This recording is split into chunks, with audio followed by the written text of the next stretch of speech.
রাধা রাধা। আপনারা হয়তো ভাবছেন কি আশ্চর্য ব্যাপার, প্রত্যেকবার আমি কথা শেষ হওয়ার পরে রাধা রাধা বলি।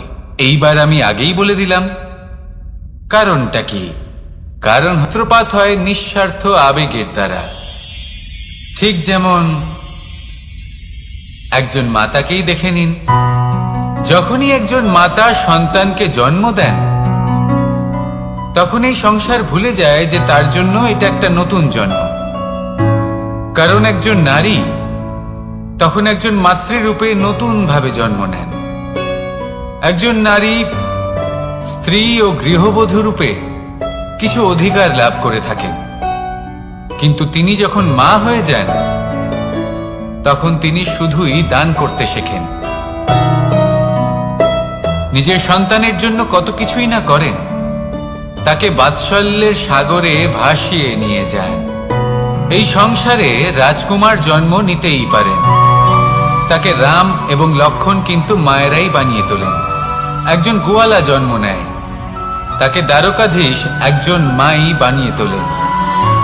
পিতা হলেন সেই পর্বত যার একটা অংশ হলো তার সন্তান, কিন্তু মা হলেন সেই শিল্পী যিনি একটা পাথরকে খোদাই করে এমন এক মূর্তি গড়ে তোলেন যাকে সকলে পূজনীয় মনে করেন।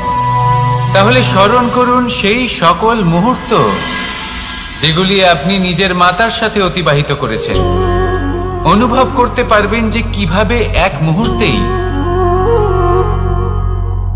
এই মন প্রফুল্ল হয়ে ওঠে। এবারের কারণ কি?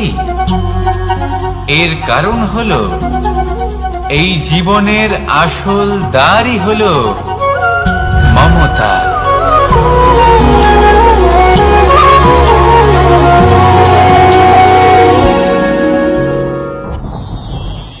যত শক্তিশালী এই মন, তত শক্তিশালী এই শরীরও। সারথি শক্তিহীন হয়, দুর্বল হয়, তাহলে এই রথের কি হবে? এটা উচিত পথে চলতে পারবে না, উচিত গতিতে চলতে পারবে না, মন মতো স্থানে এটা পৌঁছতেও পারবে না। সেই জন্য মনের শক্তি অত্যন্ত প্রয়োজনীয়। এবার মনের শক্তি আমরা কোথা থেকে লাভ করি? দৃঢ়তার শক্তি থেকে। এবার এই শক্তি আমরা কিভাবে বাড়াতে পারি? আমরা প্রতিদিন কিছু নতুন স্থির করি, কিছু ছোট কিছু বড়, আর যেই আমরা নতুন কিছু পূর্ণ করি আমাদের মনের শক্তি বেড়ে যায়। আর যদি পূর্ণ না করতে পারি মনের শক্তি কমে যায়। একটা দেওয়ালের মতো ছোট ছোট ছোট ছোট শিলা আমরা একটার পর একটা স্থাপন করে একটা দেওয়াল তৈরি করি। এতগুলো পাথর যখন একত্রিত হয়ে যায় তখন এমন এক দেওয়াল তৈরি হয় যাকে ভাঙা প্রায় অসম্ভব হয়ে দাঁড়ায়। সেরকমই হয় মন এবং দৃঢ়তা। ছোট ছোট কাজ করে নিজের লক্ষ্য পূর্ণ করুন। এই লক্ষ্য যদি পূর্ণ হয় তবে মনের শক্তি বাড়বে। কিছুটা এইভাবে যে যত বড়ই বিপদ আসুক না কেন সেই বিপদ নিজে হার মেনে নেবে, কিন্তু আপনার মন ততটাই শক্তিশালী থাকবে। তাই মনের শক্তি বাড়াতে থাকুন যাতে আপনি উচিত পথে চলতে পারেন, উচিত গতিতে চলেন আর মনোবাঞ্ছিত স্থানে পৌঁছতে পারেন। তবেই এই মন প্রসন্ন হয়ে বলবে, রাধা রাধা। আমি রাধাকে ভালোবাসি, আর এই কথাটা সমগ্র সংসার জানে। আর সময় অন্তরে লীলার দ্বারা, বিভিন্ন ঘটনা দ্বারা, কর্মের দ্বারা আমি নিজের এই ভালোবাসা রাধার সামনে প্রকাশ করি। এবার আপনি বলবেন এসবের কি প্রয়োজন? রাধা কি এই কথা জানে না যে কৃষ্ণ তাকে কতটা ভালোবাসে? অবশ্যই জানে, কিন্তু এই যে ভালোবাসা তা মনে রেখে দেওয়ার জন্য নয়, তা প্রকাশ করার জন্য। আর বারংবার এই ভালোবাসাকে প্রকাশ করা উচিত, উচিত সময় এবং উচিত সুযোগ দেখে। কিরকম? এবার যদি আপনি প্রেমীর সাথে কোনো উৎসবে থাকেন তাহলে তার সাথে নৃত্য সঙ্গীত করুন। যদি ভিড়ের মাঝে থাকেন তখন প্রেমীকে সম্মান করুন, একান্তে প্রসাধন করুন। দুঃখের সময় তার হাত ধরে থাকুন, সুখের সময় আলিঙ্গন করে রাখুন। এই প্রেম যত প্রকাশ করবেন ততই এই প্রেমের বৃদ্ধি হবে। এই প্রেম আরো বেশি গভীর হবে, অটুট হবে। তাই এই প্রেমকে মনে নয় আপনার জীবনে স্থান দিন। মন খুলে প্রকাশ করুন আর আমার সাথে ভালোবেসে বলুন, রাধা রাধা। গুরুত্বপূর্ণ একটা কথা আছে যা আপনার মনে রাখা উচিত। আপনার এই মানসিকতা, আপনার এই স্বপ্ন, তা যেন আপনার নিয়ন্ত্রণে থাকে। আপনার বন্ধ মুঠোয় যেন এর লাগাম থাকে, আপনি যেন এর প্রভু হন। যদি তা হয় তবেই আপনি লাভবান হবেন। যদি এরা আপনাকে নিয়ন্ত্রণ করতে থাকে, যদি আপনার মুঠো খুলে যায়, না পথ আপনার নিয়ন্ত্রণে থাকবে, না মানসিকতা থাকবে, না স্বপ্ন নিয়ন্ত্রণে থাকবে। আর যদি তাই হয় তাহলে আপনি আপনার ভবিষ্যৎ নষ্ট করে ফেলবেন। তাই নিয়ন্ত্রণ করতে শিখুন নিজের বিচার বুদ্ধি, নিজের মানসিকতা, নিজের স্বপ্নকে। নিজের এই স্বপ্ন পূরণ করুন আর আমার সাথে ভালোবেসে বলুন, রাধা রাধা। আমার কাছে যশোদা মা যেমন, আমার কাছে দেবকী মা যেমন, আমার কাছে ঠিক তেমনই হলেন গোমাতা। এবার ভেবে দেখার বিষয় হলো এটা যে এই সংসারে অসংখ্য প্রাণী আছে। একজন গাইকে একজন মায়ের মর্যাদা কেন দেওয়া হয়? তাহলে এর অনেকগুলো কারণ আছে। এই গাই অর্থাৎ গোমাতা, এনারা হলেন অত্যন্ত শান্ত, শান্তি প্রিয়, কখনো কারোর কোনো ক্ষতি করতেই পারেন না। গোমাতা যে দুধ নিজের বাছুরকে পান করান, সেই দুধই আমাদেরও দেন। সেই দুধ পান করে আমরা শক্তি লাভ করি। এই দুধ থেকে আমরা মাখন, ঘি, পায়েস, এইসব সুস্বাদু খাবার লাভ করি। গোমাতার গোবর আমাদের জ্বালানি হিসেবে সাহায্য করে, যার ফলে খুব কম সংখ্যক কাঠ ব্যবহার করা যায় এবং বেশিরভাগ জঙ্গল সুরক্ষিত থাকে। গোমাতার গোমূত্র, সেটাও আমাদের কাছে লাভজনক। এর দ্বারা আমরা অনেক রোগ থেকে মুক্তি লাভ করতে পারি। গোমাতা যখন একটি বাছুরকে জন্ম দেন, তখন সেই বড় হয়ে আমাদের ক্ষেত কর্ষণ করে। সেই জন্য গাইকেও জীবনে মায়ের মর্যাদা দেবেন। যতটা সম্ভব তাকে সেবা করুন এবং ভালোবেসে তাকে পালন করুন। এই মন নিজে থেকেই প্রসন্ন হয়ে বলবে, রাধা রাধা। চলতে থাকা, থেমে যাওয়া, বিশ্রাম নেওয়া, তারপর দম নিয়ে পুনরায় দাঁড়িয়ে পড়া, আর তারপর আবার সেই পথ চলা। এটা জীবনের অভিন্ন এক অঙ্গ, এটার থেকে আপনি পালাতে পারবেন না। কিন্তু এই অঙ্গকে আপনি নিজের জীবনে কিভাবে প্রয়োগ করবেন, কিভাবে তাকে কাজে লাগাবেন, সেই সিদ্ধান্ত আপনাকে নিতে হবে। যারা হেরে যান তারাও জীবনে থমকে যান, আবার যারা জেতেন তারাও দাঁড়িয়ে পড়েন। যারা হেরে যান তারা হাঁপিয়ে দাঁড়িয়ে পড়েন, যারা জিতে যান তারা দাঁড়িয়ে পড়েন সেই সর্বোচ্চ স্তরে পৌঁছে গিয়ে। এবার দাঁড়াতে তো আপনাকে হবেই, তা হতেই হবে। কিন্তু কখন, কিভাবে দাঁড়াবেন, ক্লান্ত হয়ে নাকি সর্বোচ্চ স্তরে পৌঁছে গিয়ে, সেই সিদ্ধান্ত আপনার। অবশ্যই দাঁড়িয়ে পড়ুন, কিন্তু ক্লান্ত হয়ে নয়, কারণ আপনাকে পুনরায় দাঁড়িয়ে পড়তে হবে, পুনরায় যাত্রাপথে এগোতে হবে এবং সর্বোচ্চ স্তরে পৌঁছতেই হবে। রাধা রাধা। স্বপ্ন, আমরা জীবনে স্বপ্ন দেখতে থাকি, সেটা পূরণ করার পূর্ণ প্রয়াস করে থাকি। কিন্তু এই স্বপ্ন পূরণ না হওয়ার পরিস্থিতিতে আমরা ভেঙে পড়ি, ছিন্ন বিচ্ছিন্ন হই। আর তারপরেই বোঝা আমরা আগামী প্রজন্মের ওপর রীতিমতো চাপিয়ে দিই। আমরা এটাই মনে করি যে আমরা যেটা হতে পারিনি সেটা আমাদের সন্তান অবশ্যই হবে। আমরা যা কখনো পাইনি আমাদের সন্তান অবশ্যই তা পাবে। এটা যে অনুচিত সেটা আমরা ভাবি না, কিন্তু এটা ভুল। আর এই ভুল আমরা সকলেই করে থাকি। সন্তান প্রকৃতি আর পরমাত্মার আশীর্বাদ। ওদের ভিতরে তাদের নিজের একটা অস্তিত্ব লুকিয়ে থাকে, সেটা মন। আগুন অবশ্যই নেভাতে পারে, ঠিক সেই রকমই হয় আমাদের সম্পর্ক। সম্পর্ক যা আমরা বহু বছর পরিশ্রম করে তৈরি করি, যে দরকার পড়লে আমাদের সহায়ক হয় কোনো না কোনোভাবে। সেই জন্য সম্মান করতে শিখুন এই সম্পর্কগুলিকে, শিখুন এই সম্পর্কগুলিকে অটুট রাখতে। কথায় কথায় এই সম্পর্কগুলিকে ভেঙে দিতে শিখবেন না। রাধা রাধা। বিষ, এই শব্দটা শুনলেই মনে অনেক কল্পনা জন্ম নেয়, আর আমাদের চারিদিক থেকে ঘিরে ধরে। তখন এই অহংকার আমাদের ছায়ার মতোই বিলুপ্ত হয়ে যায়। তাই সেই কারণে এই আত্মসম্মান নয়, এ হলো অহংকার। আর অহংকার আর কিছুই নয়, শুধু পতনের দিকে প্রথম পদক্ষেপ। আর এই জীবনে পতনের দিকে নয়, প্রেমের দিকে এগিয়ে যান। আর আমার সাথে ভালোবেসে বলুন, রাধা রাধা। আপনি কি কখনো ফলে ফুলে পরিপূর্ণ বৃক্ষ দেখেছেন? তার ডালগুলো কিরকম স্বাধীনভাবে বেড়ে ওঠে, কিন্তু যদি এই ডালগুলো মূলের সাথে ঠিকভাবে যুক্ত না থাকে, সেই বৃক্ষের মূলগুলি গভীর না হয়, তাহলে কি হবে? তাহলে কি সে সেই সব সুবিধা পাবে? কখনোই নয়। সেই বৃক্ষের ডাল পড়ে যাবে, সেই বৃক্ষ ভূমিষ্ঠ হয়ে যাবে। ঠিক সেইভাবেই চিন্তা ভাবনার স্বাধীনতার আনন্দ আপনি তখনই আস্বাদন করবেন যখন আপনার শিক্ষা গভীর হবে। তাই স্বাধীন থাকুন দৃষ্টিভঙ্গিতে, কিন্তু যুক্ত থাকুন শিক্ষার সাথে। রাধা রাধা। সমাজ,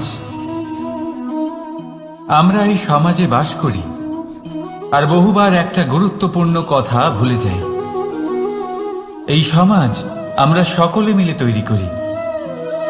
সমস্ত সময় কাটিয়ে দিই এইটা ভাবতে ভাবতে যে এই সমাজ কি ভাববে,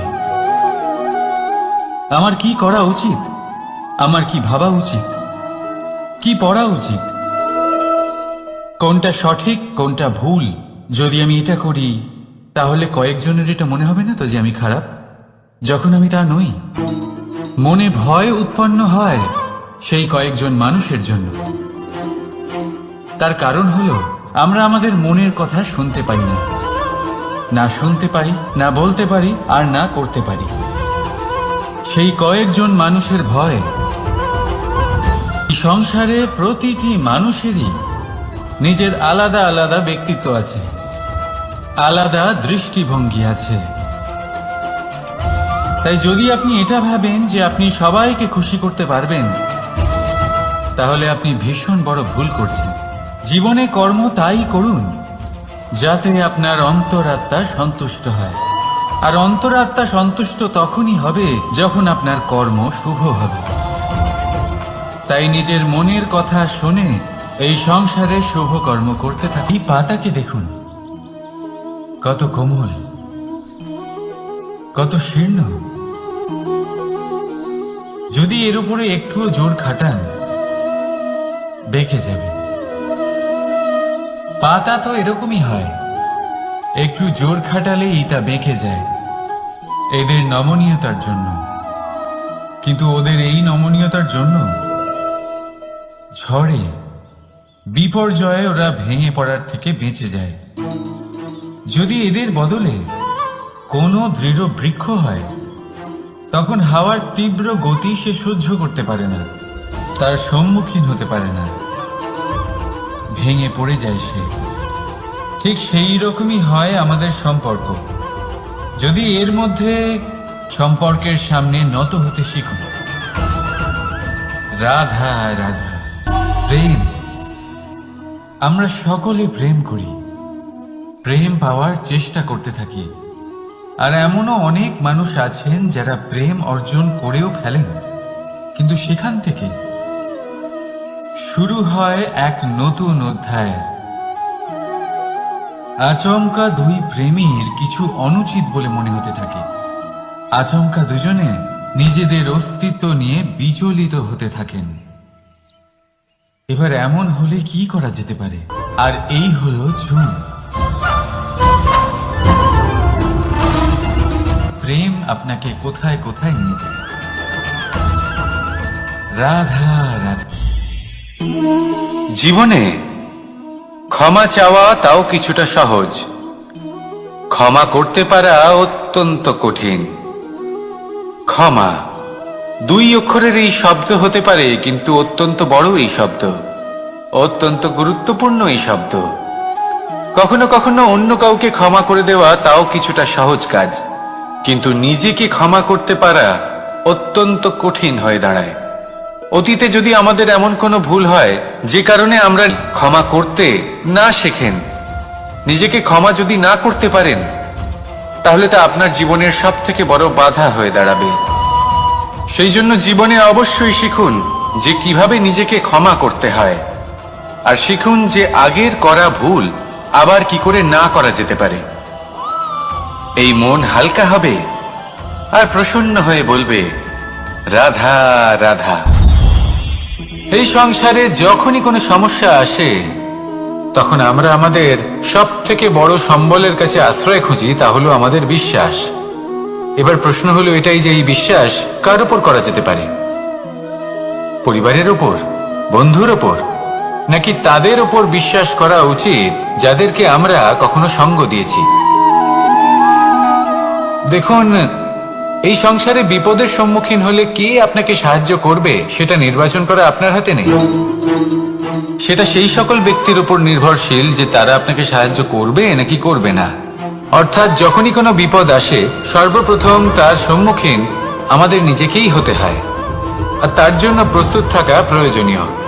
সেই শক্তি, সেই সাহস অর্জন করা প্রয়োজনীয়। দেখুন, যখনই অন্ধকার আসে তখন সবার আগে কে আপনাকে ত্যাগ করে চলে যায়?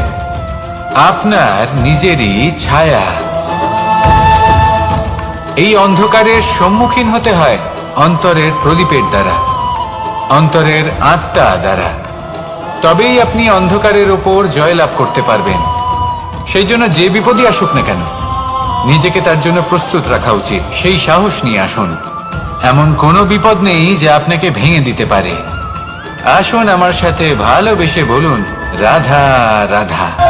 মানুষ সবসময় চায় যে তার জীবনে যেন কখনো কোনো সমস্যাই না আসে। সে চায় তার জীবন যেন শুধুমাত্র শান্তি এবং সুখের দ্বারা পূর্ণ থাকে। কিন্তু এই চাহিদা অনুচিত কিছু নয়। আমরা সবাই এটাই চাই যে জীবনে সুখ থাক, শান্তি থাক।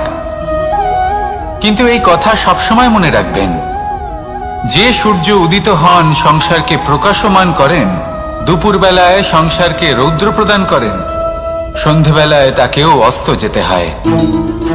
এবার আমাদের জীবন চক্র কিছুটা এরকমই। কোনো কিছুই চিরকাল একরকম থাকে না। কখনো এই নদীকে দেখুন যা বয়ে চলেছে। এই নদী যা বয়ে চলেছে তার পথেও অনেক বিপদ আসে। বড় বড় পাথরের সম্মুখীন হয়ে তাকেও সামনে এগিয়ে যেতে হয়। একটি পুকুর যা চারদিক থেকে ঘেরা, তার জীবনে কিন্তু কোনো সমস্যা নেই। কিন্তু এই সংসারে পুকুরের পুজো করা হয় না, পুজো করা হয় নদীকে। মনে রাখবেন, সমস্যার ঊর্ধ্বে তিনি উঠতে পারেন যিনি সমাধি লাভ করেছেন, যিনি এই সংসারেই নেই। যিনি এই সংসারে আছেন এবং জীবিত আছেন, তার জীবনের সমস্যা হলো শ্বাসবায়ুর মতোই গুরুত্বপূর্ণ। আসুন আমার সাথে ভালোবেসে বলুন, রাধা রাধা। আজ আমি আপনাকে একটা ছোট্ট কাহিনী শোনাবো। একবার আমি, রাধা আর দাদা, আমরা 3 জনে মিলে লুকিয়ে একটা উপবনে গেলাম আম পেড়ে খেতে। অনেক পরিশ্রম করে আমরা ওখানে পৌঁছলাম, আর আমরা আশ্চর্যচকিত হয়ে গেলাম এটা দেখে যে এবার তো আম পাকেইনি। এবার দাদা কি করলেন, একটা আম পাড়লেন আর সেটা চাখলেন, আর উনি নিরাশ হয়ে পড়লেন। উনি বললেন যে এটা তো খুবই টক। তারপর রাধা একটা আম পাড়লো আর সেটা চেখে দেখল, আর রাধা উৎসাহিত হয়ে পড়ল। আমি রাধাকে জিজ্ঞেস করলাম, কি হয়েছে, তুমি এত উৎসাহিত কেন? তখন রাধা বলল যে এবার এত বেশি টক আম হয়েছে যে এগুলো দিয়ে আমরা আচার বানাবো। তাহলে দাদা ওখান থেকে বেরিয়ে গেলেন নিরাশ হয়ে এবং খালি হাতে। রাধাও ওখান থেকে বেরিয়ে গেল কিন্তু উৎসাহিত হয়ে, আর অনেকগুলো কাঁচা আম সাথে নিয়ে। এর থেকে আমরা কি শিক্ষা পেতে পারি? যে প্রত্যেকটা স্থানে এমন কিছু রয়েছে যেখান থেকে আমরা কিছু একটা শিক্ষা লাভ করতে পারি, যা আমাদেরকে বিকাশের পথে নিয়ে যেতে পারে। এই শিক্ষা প্রত্যেক স্থানে আছে। সবকিছু আমাদের দৃষ্টিভঙ্গির উপর নির্ভর করছে। যখনই আমাদের জীবনে, আমাদের সম্পর্কে কোনো সমস্যা, কোনো বিপদ আসে, তখন বেশিরভাগ মানুষ সেই বিষয় নিয়ে দুঃখী হয়ে পড়েন। আর কিছু মানুষ এমনও থাকেন যারা শেষ পর্যন্ত তার সমাধান করেন, বিপদকে পরাজিত করেন, সম্পর্কগুলিকে আবার জুড়ে দেন। যদি আপনি সুখের খোঁজ করেন তাহলে আপনি সুখ অবশ্যই পাবেন, প্রসন্নতা অবশ্যই পাবেন। যদি আপনি দুঃখ খোঁজেন তাহলে দুঃখ অবশ্যই পাবেন। এবার আপনি কি খুঁজতে চান, সেই চয়ন আপনারই। আসুন আর আমার সাথে ভালোবেসে বলুন, রাধা রাধা। কখনো কোনো প্রজাপতিকে উড়তে দেখেছেন? কি সুন্দর উড়ে বেড়ায় সে, এক ফুল থেকে অন্য ফুলে, এক পাতা থেকে অন্য পাতার উপর। কিন্তু সে কিভাবে উড়তে শেখে কখনো ভেবেছেন? জন্ম থেকেই কিন্তু প্রজাপতির ডানা থাকে না। ও কিন্তু ছোট্ট একটা ডিমের আকারে জন্ম লাভ করে। তারপর সেই ডিমটি ভেঙে একটি কীট বাইরে আসে। আস্তে আস্তে সে বড় হয়, ওর শক্তি বৃদ্ধি পায়। তারপর সে সেই কীট দশা ত্যাগ করে নিজের ডানাগুলি মেলে।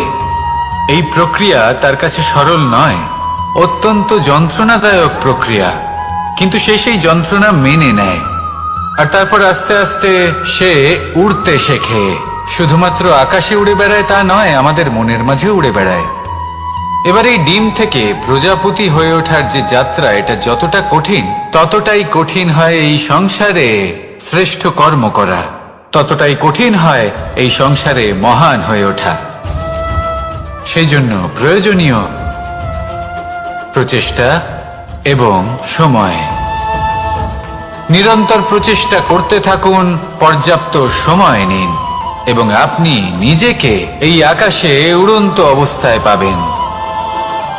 আসুন আমার সাথে ভালোবেসে বলুন, রাধা রাধা। তৃতীয় পুরুষার্থ। এবার অধিকাংশ মানুষই কাম বলতে বিলাসিতা, বাসনা, লালসা মনে করে ফেলে। আসলে এমন কিছুই নয়। কামের বাস্তবিক অর্থ কি? কামের বাস্তবিক অর্থ হল কামনা। প্রতিটা ব্যক্তি, প্রতিটা মানুষ, প্রতিটা জীব এই সংসারে কোনো না কোনো বিশেষ কারণে আসে। সেই কারণকে পূর্ণ করার জন্য কর্ম করাকে কাম বলে। এখন সেটা সবার জন্য ভিন্ন হতে পারে। কারোর কাছে সেটা জ্ঞান অর্জন করা হতে পারে, আবার কারোর কাছে নির্মাণ করা হতে পারে। কারোর জন্য পরিবারকে সঞ্চালন করা হতে পারে, আবার কারোর জন্য এই সংসার থেকে পাপ দূর করা হতে পারে। কিন্তু সবথেকে গুরুত্বপূর্ণ হলো যে মানুষ যেন নিজের কর্ম ঠিক করে করে, সম্পূর্ণ যত্ন নিয়ে করে। তৃতীয় পুরুষার্থ মানে এই কাম। এটার অনুচিত অর্থ নিজেকে বোঝানো মানেই সমগ্র জীবনকে অর্থহীন করে দেওয়া। তাই প্রেম দ্বারা আপনার এই সংসারে আসার কারণটাকে অনুসন্ধান করুন, আর এই প্রেমের সাথেই বলুন, রাধা রাধা। এবার এই পুরুষার্থের বিষয়ে আপনারা অবশ্যই শুনেছেন, মোক্ষ, চতুর্থ পুরুষার্থ। আপনারা কি জানেন এই মোক্ষ আসলে কি? ধর্ম, অর্থ, কামনার পালন করতে করতে মৃত্যু লাভ করা, এটাই কি মোক্ষ? না, মোক্ষ হলো সেটাই যা জন্ম এবং মৃত্যুর ঊর্ধ্বে। প্রত্যেক ব্যক্তি, প্রত্যেক জীবই সংসারে কোনো না কোনো বিশেষ প্রয়োজনে আসে। ধর্মপথে, সৎপথে অর্থ উপার্জন করা, প্রয়োজনকে পূর্ণ করার চেষ্টা করতে করতে সেই প্রয়োজনকে পূর্ণ করা তাকে মুক্তির পথে নিয়ে যায়, যা হলো মোক্ষ। যদি এই মোক্ষ লাভ না হয় তাহলে মানুষ জন্ম এবং মৃত্যুর এই চক্রে বারবার ফিরে আসবে। তাই নিঃস্বার্থভাবে সদ্ভাব নিয়ে কর্ম করুন, সকলকে ভালোবাসুন, আর আমার সাথে বলুন, রাধা রাধা। মানুষ বড়ই বিচিত্র প্রাণী। অধিক থেকে অধিকতর ধন লাভ করার চেষ্টায় নিজের শরীরকে নষ্ট করে ফেলেন, নিজের শক্তি হারিয়ে ফেলেন, নিজের সামর্থ্য হারিয়ে ফেলেন। আর যে ধন লাভ করেন সেটা কোথায় যায়? সেই শক্তি, সেই সামর্থ্যকে আবার ফিরে পাওয়ার জন্য। আর কিছু মানুষ জীবন এমনভাবে যাপন করেন যেন তা কখনোই শেষ হবে না, কিন্তু শেষ তো সবারই হবে। আর যখনই শেষটা কাছে চলে আসে, তখন মানুষ এটা বুঝতে পারেন যে সে জীবনকে উপভোগ করেননি। তার কারণটা কি? লালসা। এই লালসা জন্ম দেয় লোভকে, আর এই লোভ জন্ম দেয় আপনারই বিনাশকে। সেই জন্য আজ আপনার কাছে যা কিছু আছে, যেমনটা আছে, তার সাথে জীবন যাপন করুন, পূর্ণরূপে যাপন করুন। আপনার কাছে যতই ধন, শক্তি, মান থাকুক, তা সবার মধ্যে ভাগ করতে শিখুন। ভাগ করলে ভালোবাসা বাড়ে, আর এই ভালোবাসা দ্বারা জীবন আরো সুখময় হয়ে ওঠে। তাহলে আসুন আর আমার সাথে ভালোবেসে বলুন, রাধা রাধা। মন। জীবনে যখনই কোনো বস্তু বা সুখ স্বাচ্ছন্দ্য অধিক মাত্রায় আপনার কাছে চলে আসে, তখন নিজেকে শ্রেষ্ঠ মনে করার একটা প্রবণতা দেখা যায়, যা হয় আত্মবিশ্বাসে পরিণত হয়, নয়তো অহংকারে। এবার আত্মবিশ্বাস আর অহংকারের মধ্যে অনেক বড় পার্থক্য রয়েছে। আমি এটা করতে পারি, আমি ওটাও করতে পারি, এ হলো আত্মবিশ্বাস। শুধুমাত্র আমি এটা করতে পারি, শুধুমাত্র আমি ওটাও করতে পারি, আমি হলাম সর্বশ্রেষ্ঠ, এটা হলো অহংকার। এবার এই অহংকার এর ধ্বনি অনেক দূর প্রবাহিত হয়, আর এর প্রহার সর্বপ্রথম আপনাকে বিপর্যস্ত করে। এবার এই অহংকার এর বিপরীত শব্দ হলো বিনয়, অর্থাৎ নিজের ঊর্ধ্বে উঠে অন্যের বিষয় ভাবনা চিন্তা করা, সংসারের বিষয় ভাবা। এই বিনয়ী হবার চেষ্টা করুন, একের থেকে অনেক হওয়ার চেষ্টা করুন, এবং একসাথে থাকার চেষ্টা করুন। নিশ্চিত রূপেই আপনি বিকাশের কারণ হবেন। মত্ততা থেকে নিজেকে দূরে রাখুন, অহংকার থেকে নিজেকে দূরে রাখুন। এই মন প্রসন্ন হয়ে বলবে, রাধা রাধা।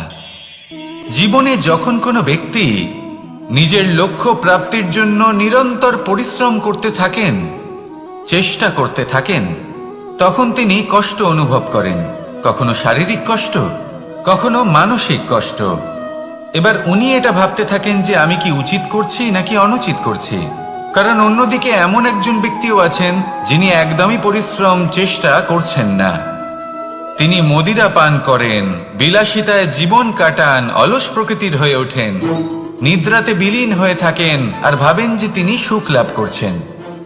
কিন্তু এরকম কেন হয়? কারণ যখন আমরা সৎ পথে থাকি, উচিত পথে চলি, লক্ষ্য প্রাপ্ত করার জন্য চেষ্টা করতে থাকি, তখন আমাদের ভেতরে থাকা নেতিবাচক শক্তি এবং পাপ এই দেহকে ত্যাগ করে দেয়। আর এই অনুভূতিটাই আমাদের দুঃখের অনুভূতি দেয়, কষ্ট দেয়।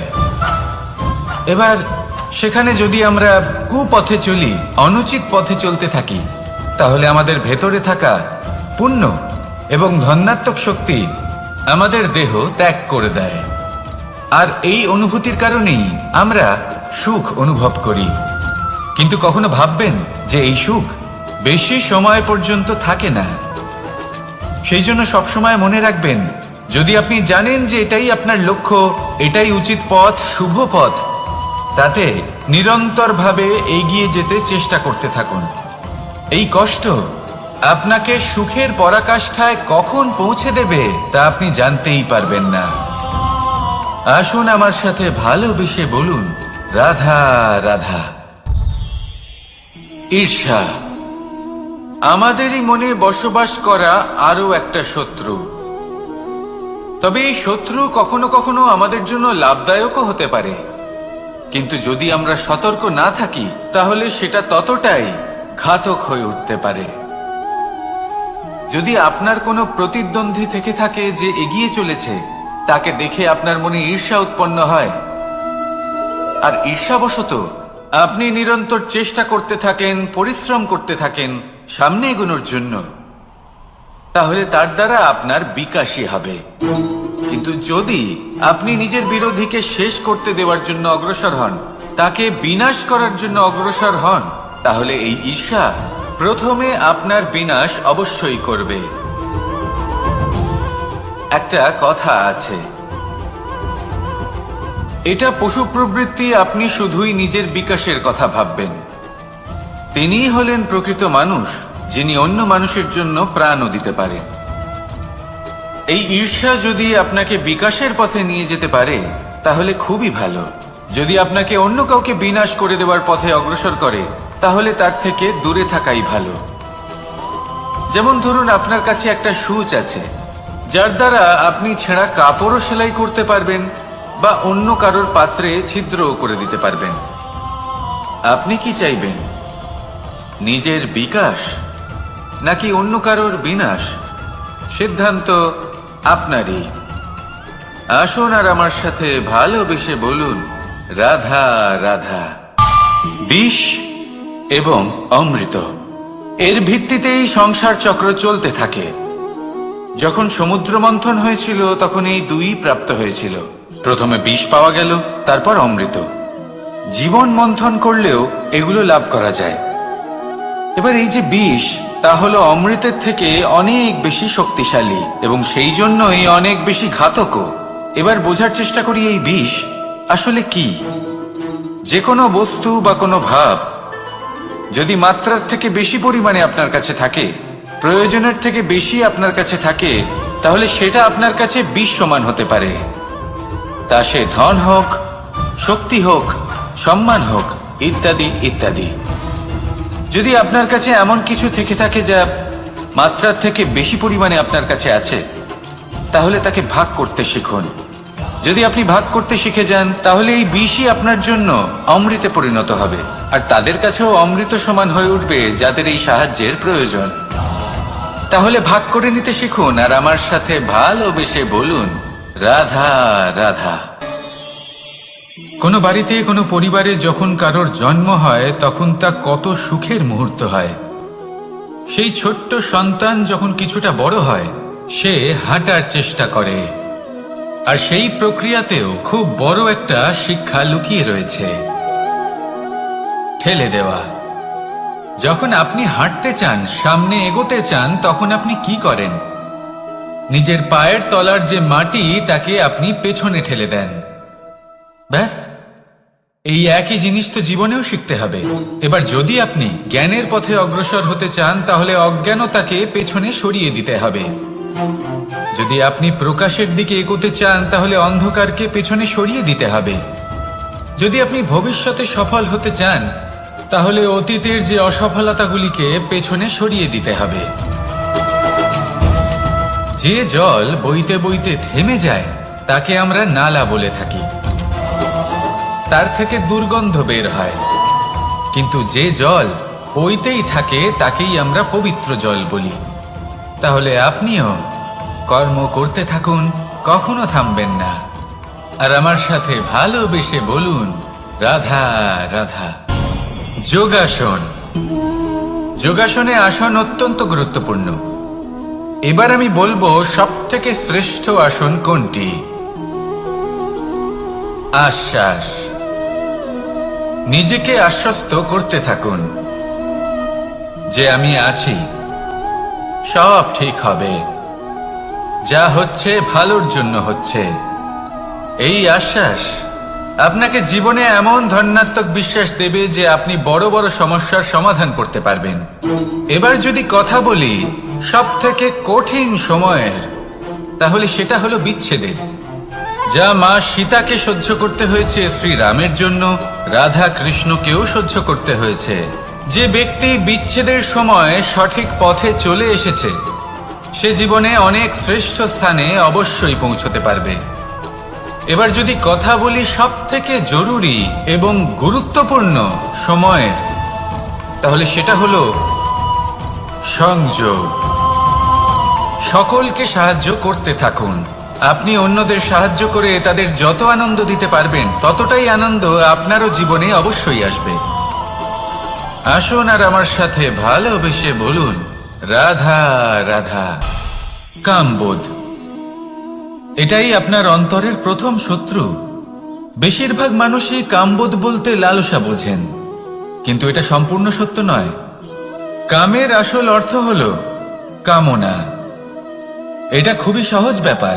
মনুষ্য শরীর থাকলে, মানুষের মন থাকলে এই কামনা অবশ্যই থাকবে। এবার এটাই দেখতে হবে যে এই কামনা নেতিবাচক কামনা।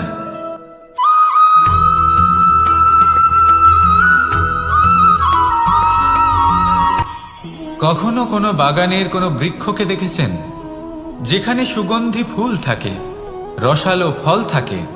তখন মন প্রফুল্ল হয়ে ওঠে, মন থেকে সেই বৃক্ষের প্রতি ভালোবাসা জন্মায়। কিন্তু যিনি বাগানের মালিক, শুধুমাত্র তিনিই জানেন যে কিভাবে এই বৃক্ষকে আগলে রাখতে হয়, কিভাবে তার পরিচর্যা করলে এতে সুন্দর সুগন্ধি ফুল হবে, রসালো ফল হবে। কখনো কখনো প্রয়োজনের থেকে বেশি রোদ পেলে এই বৃক্ষগুলি শুকিয়ে যায়, প্রয়োজনের থেকে কম রোদ পেলেও এই বৃক্ষ কিন্তু শুকিয়ে যায়। প্রয়োজনের থেকে কম জল যদি পায়, এই বৃক্ষ শুকিয়ে যেতে পারে। প্রয়োজনের থেকে অতিরিক্ত জল যদি পায়, তখনও এই বৃক্ষের শিকড়গুলি নষ্ট হয়ে যেতে পারে। এবার এটাই কিন্তু আমাদের সংসারের সাথেও হয়। আমাদের সংসারের সকল প্রতিভাশালী ব্যক্তি, যেমন লেখক, বিচারক, প্রবক্তা, যোদ্ধা, এদের সবার ক্ষেত্রে এই কথাটাই প্রযোজ্য। যদি বেশি প্রশংসা করা হয়, তাহলেও এরা হারিয়ে যাবেন। প্রয়োজনের থেকে বেশি যদি নিন্দা করা হয়, তখনও তারা নত হয়ে পড়বেন।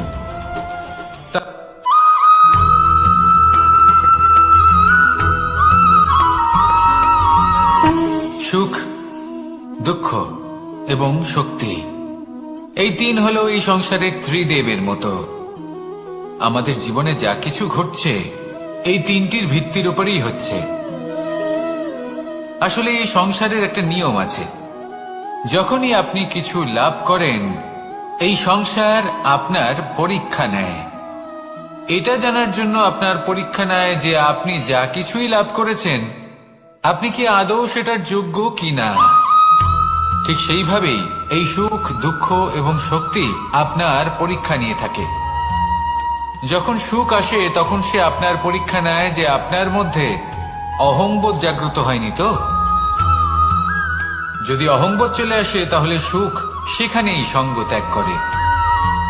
দুঃখ আপনার ধৈর্যের পরীক্ষা নিতে থাকে, আর যদি আপনার মধ্যে ধৈর্য না থাকে, তাহলে এটা আপনাকে আরো বেশি দুঃখের গভীর অন্ধকারে ঠেলে দেবে।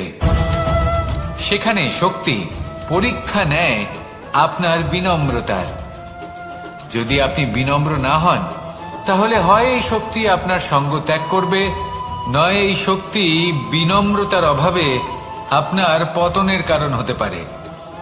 এই সংসারে যে কোনো ব্যক্তি যিনি এই পরীক্ষায় উত্তীর্ণ হয়ে থাকেন, এই জীবনে তিনি সাফল্য লাভ করেন। আসুন আমার সাথে ভালোবেসে বলুন, রাধা রাধা।